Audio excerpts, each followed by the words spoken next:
社会福利若做来愈来愈周就，咱的生活就会愈来愈便利。讲就是台北市对107年开始推出着代收本税服务，是各县市内面大声推动的。台北市环保局和社会局伫去年也整理出这独机时代名单，是这去甲因访问这个时代，敢有需要甲恁斗拼本税的需求？去年也增加22位时代来申请。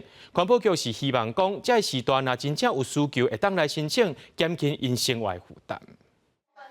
82岁罗阿姨，家己一个人住伫老公寓的2楼。6年前无说离跋倒，造成行动无方便。即马伊敢若会当伫厝内行，若是要爬悬爬低是真吃力。知影台北市环保局有提供代收本税的服务，伊讲一开始会感觉歹势，麻烦着别人，毋过这项服务确实真大心。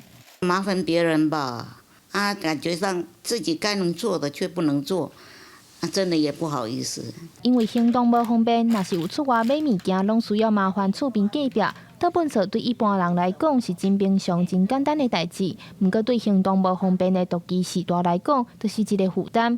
所以台北市环保局自107年就有和社会局合作，推出本税代收的服务。去年增加服务22位时代，目前累计服务240位。我们会现场先确认他的一个需求，然后我们会跟他约定固定的一个时间，然后我们每周会依照约定的时间到府收运垃圾。目前原则以2次为主。辅导说有一些独居失能的长者，他可能会在这个倒垃圾部分会有一些困难，所以我们主动又再去盘点了一下，我们有列车的独居长者，那他是不是有这样的需求？